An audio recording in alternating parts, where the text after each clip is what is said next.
Hindi na mo maintindihan nga insist gyapon si Joaquin kay tungod ko no may certification siyang ginauyatan nga gi-endorse siya sang barangay Okay. Malakad. Oh. Nakapit sa ko no March 6 yung issue sang barangay.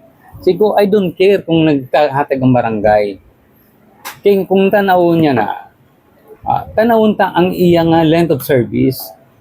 Hindi man niya eskwelahan o hindi man niya opisina. Kooperatiba niya, may bylaws kami nga every 2 years may election. Then, ang question, nagpatawag siya bala election nga upod ang mga membro? Wala. Sir, ano gina nagtulod sa inyo, sir? Nga ang nag-general assembly ka mo nga hindi coordinated sa iya? According sa Republic Act 9520, the member has the authority, has the right to call a general assembly if ever the officers, board of director disregard the status of the co-op or of which nga siya mismo gapakilala as chairman, why niya gina-comply ang requirements nga magpatawag general assembly. The General Assembly represents ang tanan reportorial, election of officers, compliance of requirements, at ang pag-determine kung ang imo ginahimo insakto bala kung hindi. Since 2013, hasta nagligad pagid nga sinimana, gaahako gidya nga siya ang chairman. So wala na may natabo nga general assembly since 2013? Wala, sir. Show us proof. San sinilang? Yes. Show us proof nga kung may ara General Assembly every 2 years. Di ina. Kag paano ka General Assembly? Ginapatawag mo ang tanang membro. Wala. Tanang pang terminate niya. Di, ang rason niya may termination. I don't care. Hasta ikaw may termination Oo. mo, no? I don't care what termination ang gisulat mo. Dala sa insakto nga venue. Amo lang na dala sa insakto venue. Yung tagaan tika time to file a case against sa akon. Pero nga huwag mo ginghimo. Kaya nga, kabalo ka. Kabalo kagid. Nga, ang imo nga ginapangpirmahan, may hawid ko.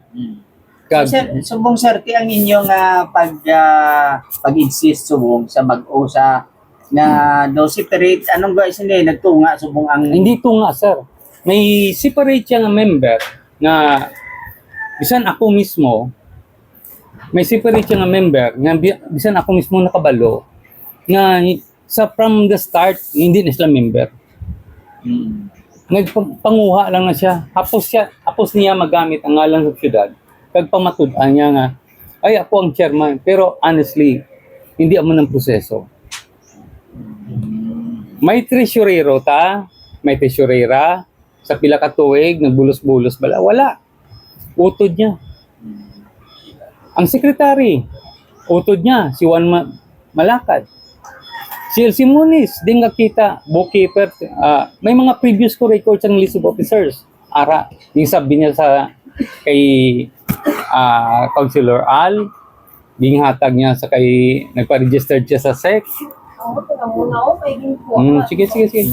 Sige. Sir, sa imo abing ano sir sa imo abing panawagan mo sir sa kay sir? Sa kay Joaquin. Anong imo sir panawagan mo sa iya kung may mensahe ka? Ang ako lang tani, kung gaako siya, nga may tinapusan siya,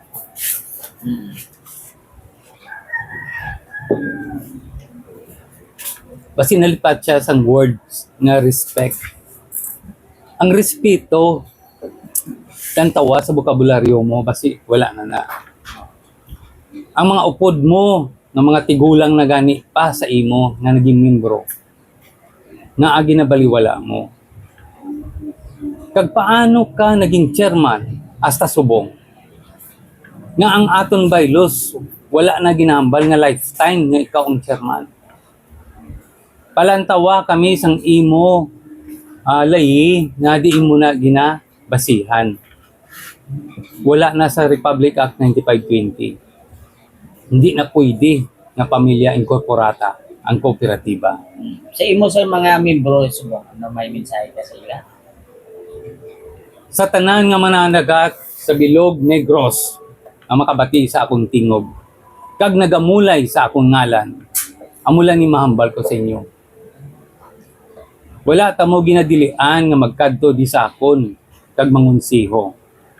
Pero kung nagapati ka mo sa sala nga impormasyon, inyo na.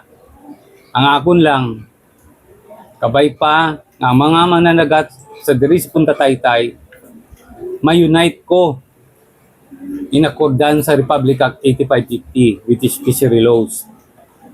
Kaya ang atong kooperatiba, nagahalin kag nagatindog sa ngalan sang Republic Act 8550. Hindi ka mahimo nga kooperatiba sang mananagat kung wala ka gabalikid sa 8550. Balikda ang mga laying ang imo ginatindugan basi malimtang ka. May suggestion si Mr. Malakad nga kung pwede himo ka na lang sang another iyang kooperatiba. Hindi mo lang pagdalo ng ngalan sang ining kooperatiba nga ngalan sang Punta Taytay. The question is, sir, amo ni suggestion niya. Hindi ako ang gahimo sang suggestion, kundi ang General Assembly. Diambal na sang isa ka opisyal sa syudad, napabayaan ko. Pero anong mambal ko? Dugay-dugay balikda sa likod mo kung ano kadamo ang mga membro sang co-op na nagupod sa akon. Ina mga membro sang co-op, way nagipang bayaran. Ina sila mismo dihado sa pila ka tuig nga pagpungko sa palapala, sa komisyonan mismo. Diin ang kwarta namon halin sang 2013 pakadto subong. Diin ang kwarta namon. Ikaw na makasabat sina. Kag hindi kuya pagbubuo ng ngalan sang co-op, it will expire up to 50 years.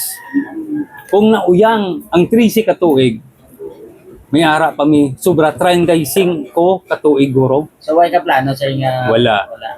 Bali ipadayon mo yan. Ipadayon ko. Bato mong ina nga Oo. kooperatiba. Kung diin kami makalabot man ta sa Manila, kung gasugid siya nga may kilala siya nga abogado nga espiritu. Say ko, ako niya wala ko kilala nga abogado nga espiritu. Gatindog lang ko kung anong nasulat sa layita. Ara, basaha, reviewha.